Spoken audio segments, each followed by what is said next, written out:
Welcome and welcome back. Today we are going to be talking the wilderness. I've got my darkest shirt on. This almost feels like evil U-Jack time over here, but let's talk about it. Starting with the overview.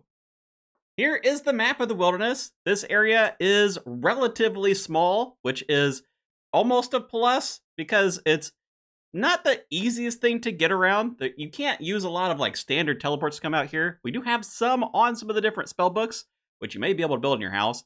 But while I'm on the topic of teleports, I do want to talk about how they interact in leagues because it's a little bit different than what you're used to in the main game.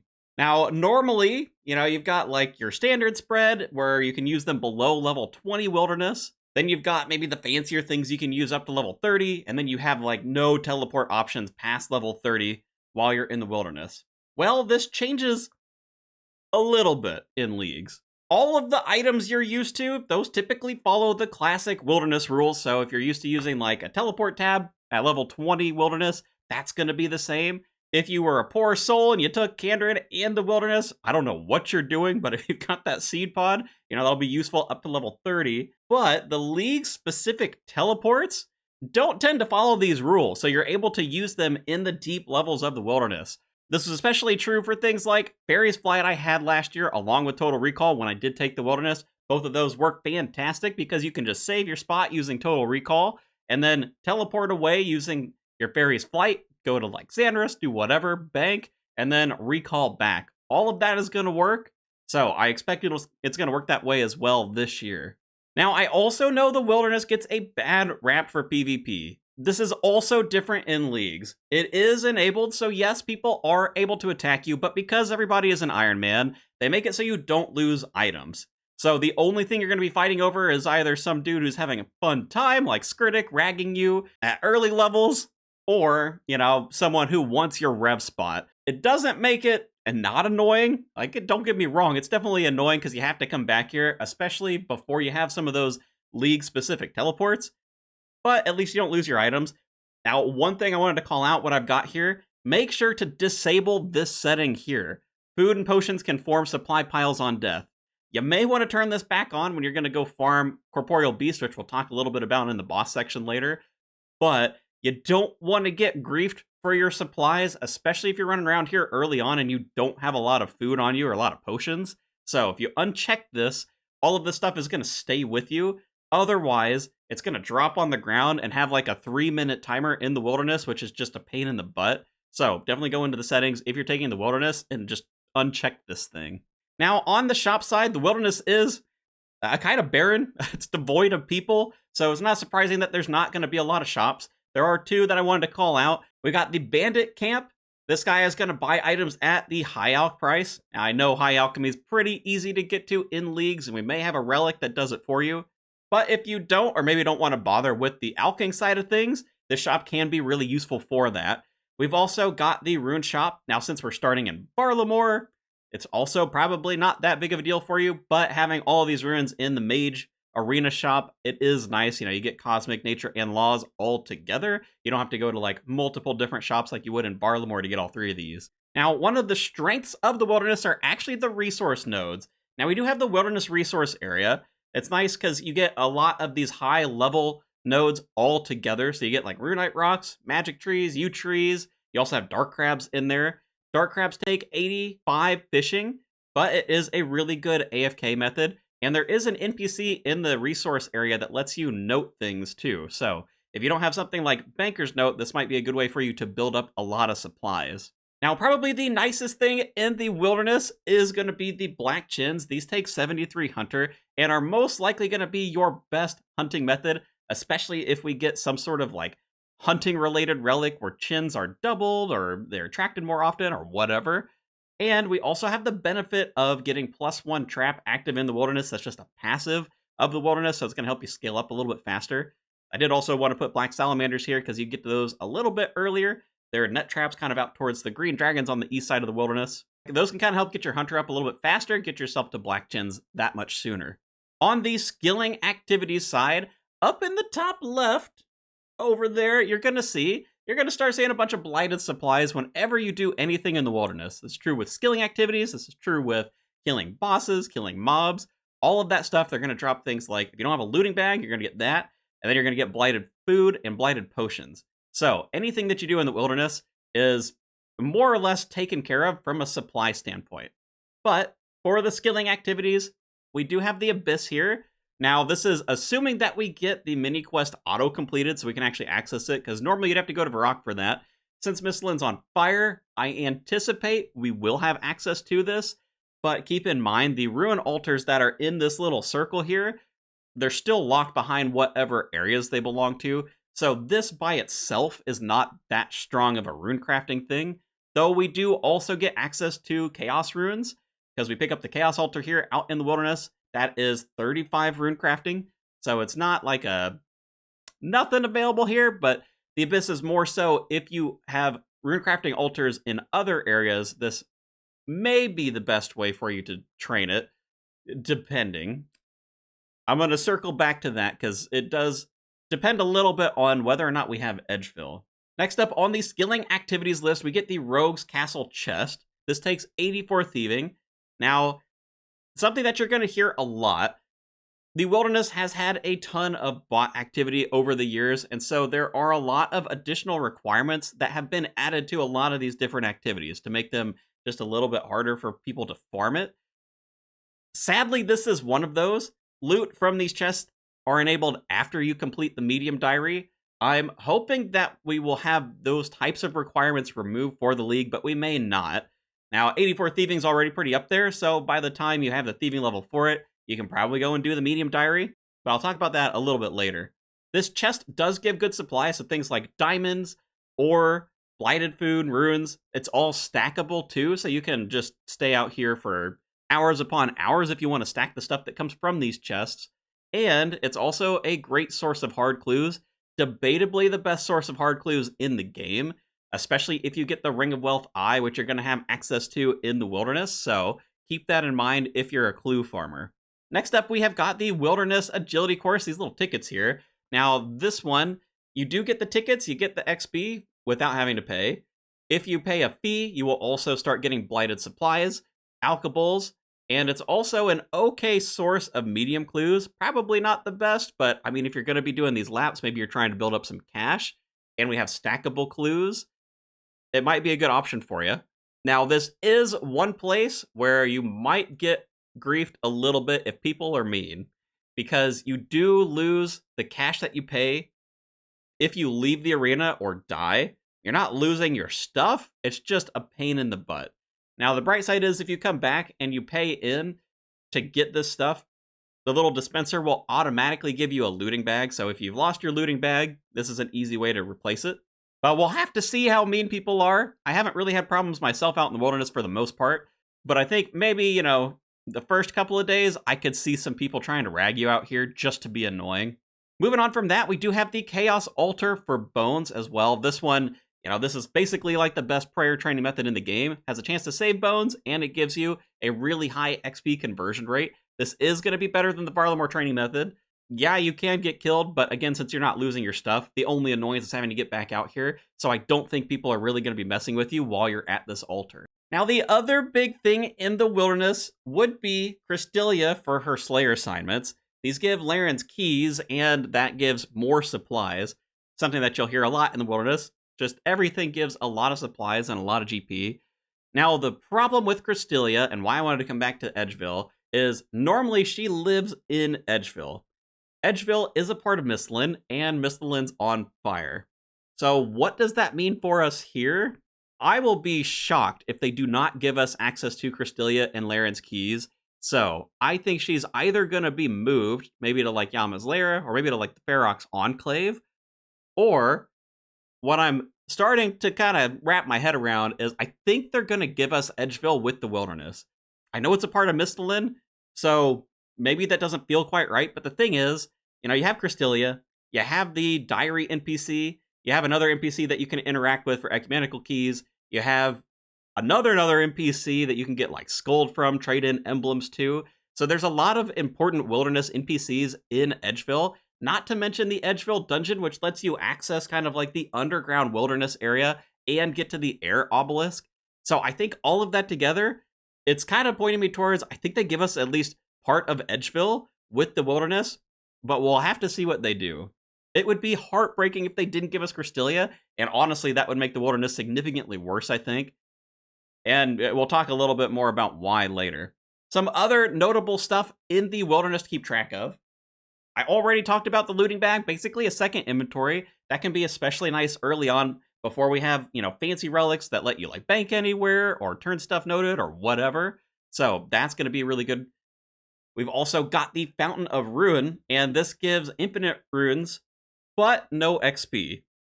Now, this can have some other interesting interactions with other spellbooks, where you may not have access to the required casting runes. So things like lunar spells, or like last year there was one that was cast Fire Surge without, having access to Wrath runes. So do keep that in mind if there's some like global tasks and you get access to these spellbooks without having the areas that they're normally from. You may be able to pick up some extra points there.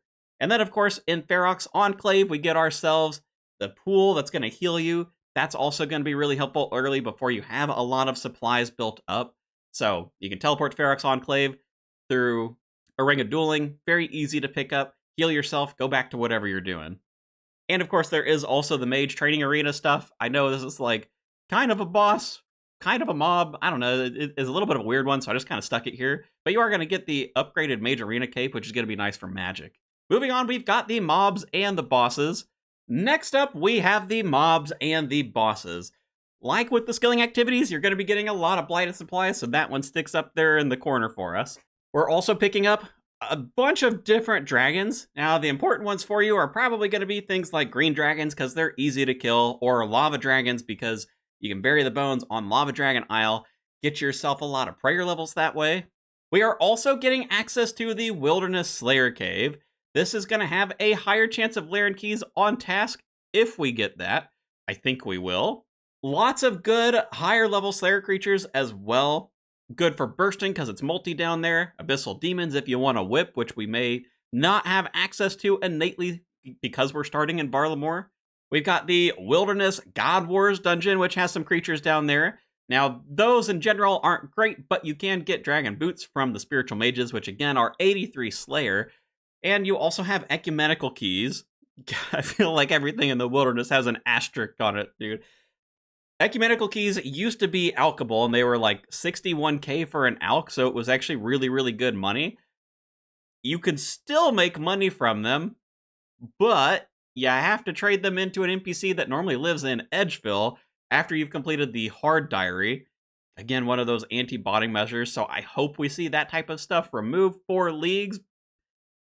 I think it would be tough just for how integrated all of these have become, so I don't know that we're going to get that. But again, I'll talk about that a little bit more in the routing section. Just bear that in mind. This is also why I think probably we're getting Edgeville with the Wilderness.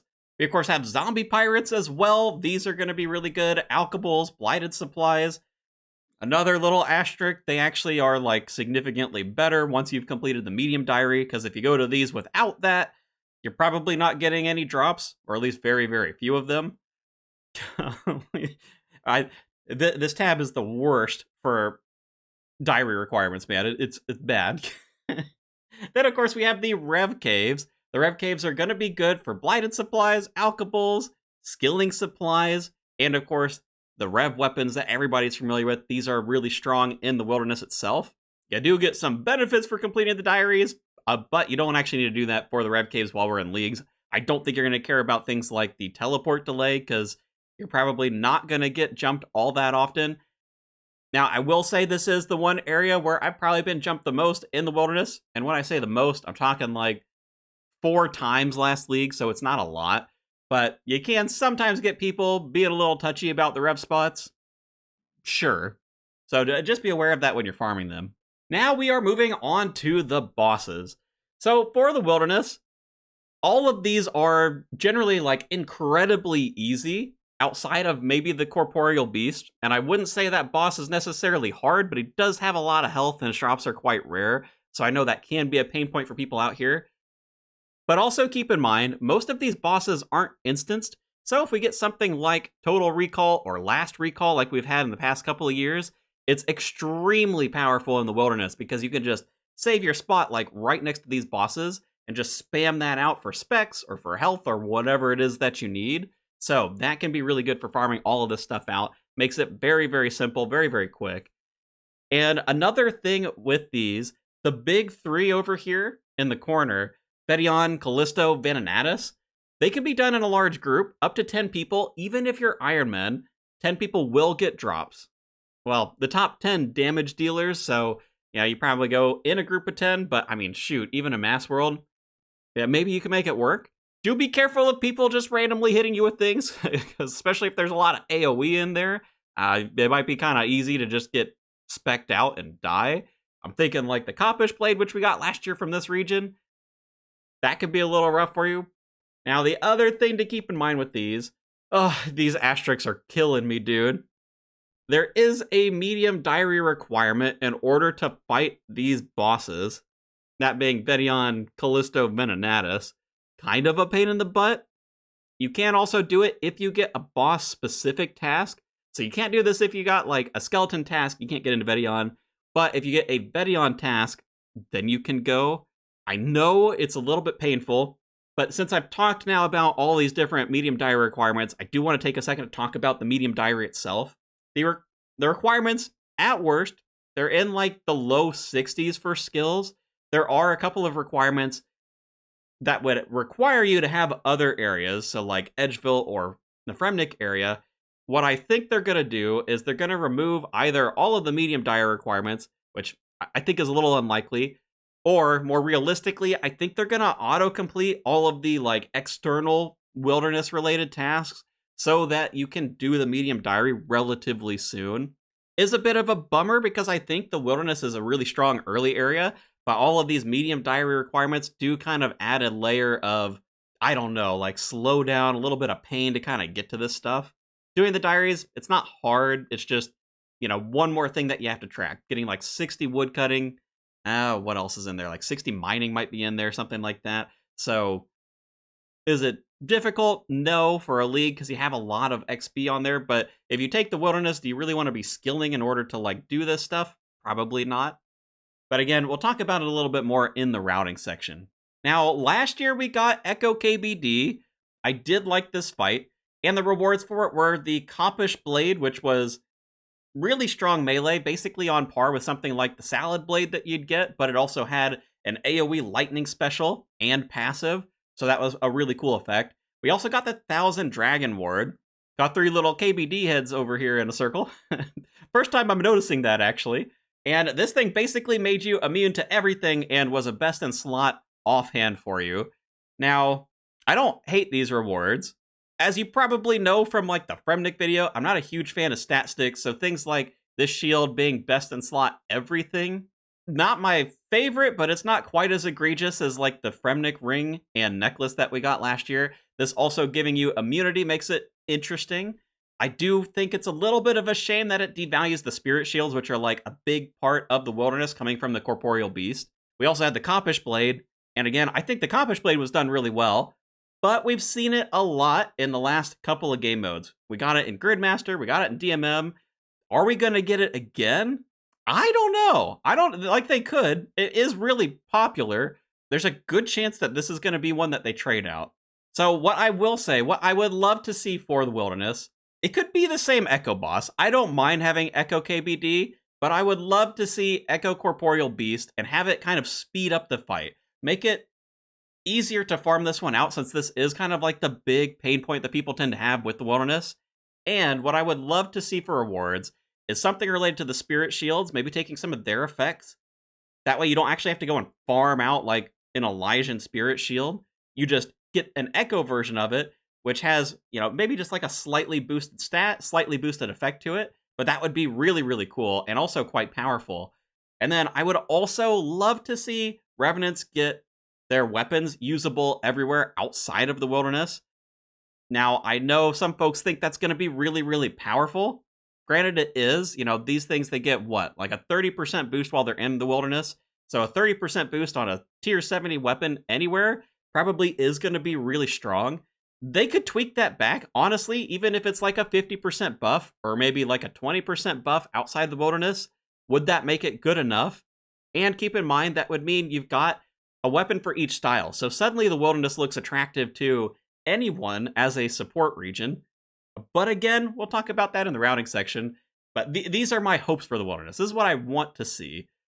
We'll see whether or not they do it, because I do know the items in the Wilderness last year were really popular, so we may not see them change it, but here's hoping. So on the gear setup side, now the Wilderness doesn't really bring us anything that's like crazy best in slot. You know, maybe like the Spirit Shields you could make an argument for, the Mage Cape. We've got like the Void Waker special, which is really good. Some of these rings have some really niche use cases, but I don't think you're necessarily coming here for best in slot gear. This is definitely a support region for what it offers. Magic probably has the best showing, but, you know, everything gets at least a little bit of something. Just nothing, like, super spectacular. On the combo items, yeah, there's not really anything in the Wilderness, because it just doesn't have that much gear. I put the Ring of the Gods up here, because, yeah, I mean, if you wanted to, like, imbue this, it takes the Wrench. I don't think that's going to be a big deal. I don't think you're going to have to worry about it. So, the Wilderness, for the most part, it's a pretty self-contained region. On the task side of things, got the numbers from last year. 9 easy, 26 medium, 31 hard, 26 elite, and 3 master. One thing with these numbers to keep in mind, a lot of those bosses are extremely easy to farm. So even though you might have some elite tasks that are like, go and kill Betyon 500 times, if you do it in those groups, you're going to be blowing him up really quick. So actually this makes the Wilderness a really strong point region just because of that. Now, in terms of what the tasks you're going to see, rare equipment tasks, we do have Spirit Shield, we got the Rev Weapons, maybe like the Eternal Glory from charging those at the whatever Rune Altar up there in 50 Wilderness. More rare equipment tasks, there's a lot of them. You got rings, you got the wards. I put Revenant Weapons on here twice, Void Waker, there's a whole bunch of stuff. You're going to get KC tasks for all of these bosses. You might see things like Black Chins, you might get like a Rogue's Castle something. Maybe getting the rare scroll that stops you from teleporting from Abyssal Demons from the zombie pirates, that type of deal. And again, for what these tasks are, they tend to be easier than the category that they're slotted into. So besides Corporeal Beast being a bit of a grind to get yourself sigils, I'm underselling that. Corporeal Beast needs a lot of kills, even in leagues, because they're very rare. But outside of that, the other bosses, they're all really easy. The skilling task, you're probably going to get up to relatively quickly as well, because the Wilderness just prints a bunch of supplies for you. So I don't think you're going to struggle for points here. Really solid support region. Now for the routing. How am I going to use this region? When are you going to pick this thing? Well, for the early game, I think it depends a little bit on whether or not we have to deal with the medium diary for all of this different stuff. If we don't, the Wilderness is amazing as an early start. You go to Lava Dragons, you get some super prayer XP killing those, you get some Alk Bowls, build up some cash. Same with things like zombie pirates. Along the way, you're getting all these blighted supplies.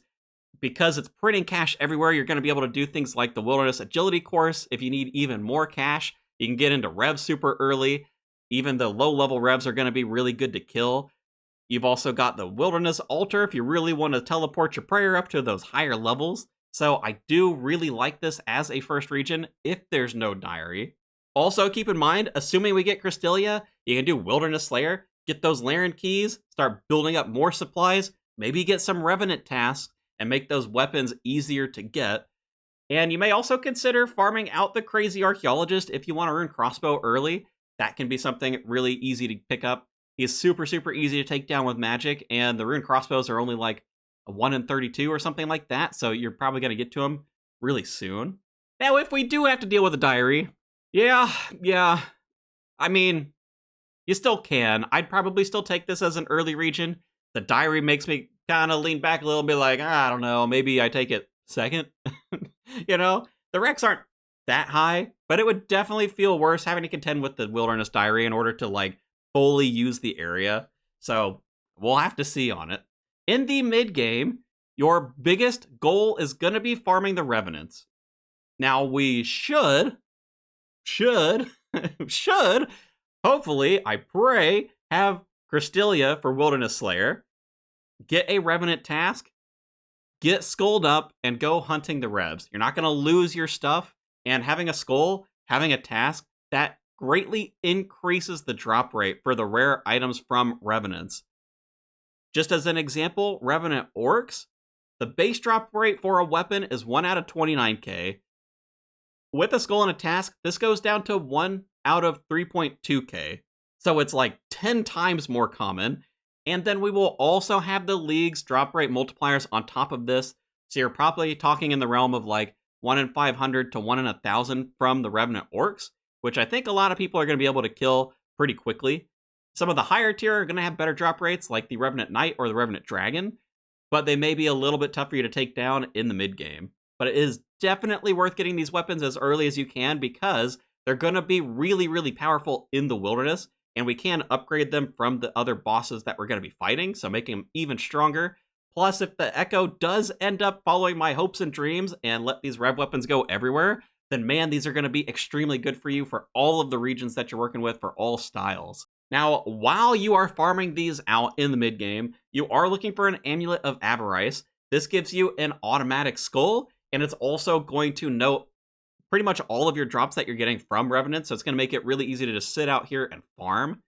And I just wanted to put on screen an example of the stuff that you're going to be building up. So even if you do go a little bit dry, you're building up a bunch of cash, you're building up things like battle staves, which might help you for crafting. You're getting smithing supplies, just straight bar drops. There are some ores in there as well. You're getting dragonhide again for crafting. You're getting mahogany planks for construction. You're getting yew logs, magic logs, whatever, for fire making, for fletching, tree seeds. I mean, these things are so good for so many skills.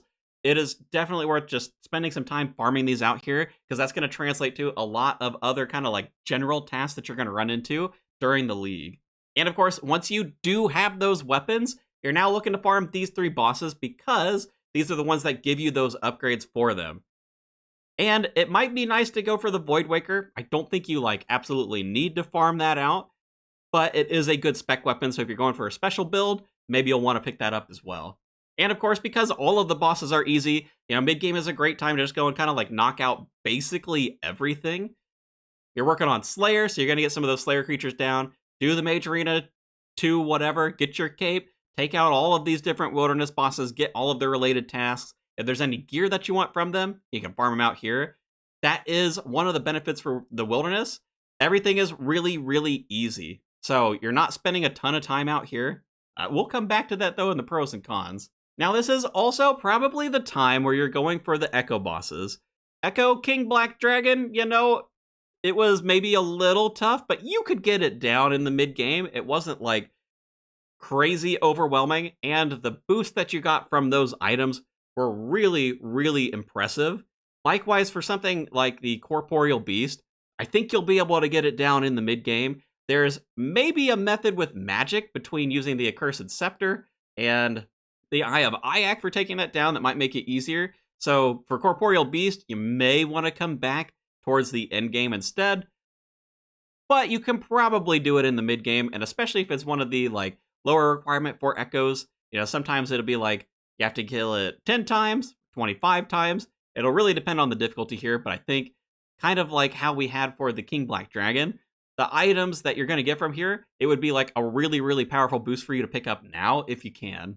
And then, of course, in the end game, I haven't really talked about skilling, so you're probably still working on those. Now's the time to knock them out. It's not like they take a long time. You could get to them sooner, but if you were saving them for later because you were so focused on the PVM, kind of like what I was talking about, then, go get your Black Chins, get that task, Rogue's Chest, Dark Crabs, all of that stuff. It's going to be really easy, I think, to knock out.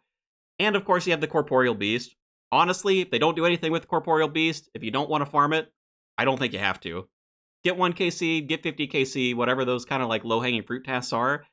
Honestly, though, you could skip it almost entirely, and you're going to have the majority of the points from the wilderness anyway. That's not that big of a deal. So when it comes to the pros and the cons of the wilderness, it is highly going to depend on your other areas and how you feel about where this content is spread within the game. So what I would consider the pros, it's a money printer. So if you don't have a relic that's going to print money for you, then the wilderness is definitely top notch for that compared to any other region. It's also giving you a ton of skilling supplies.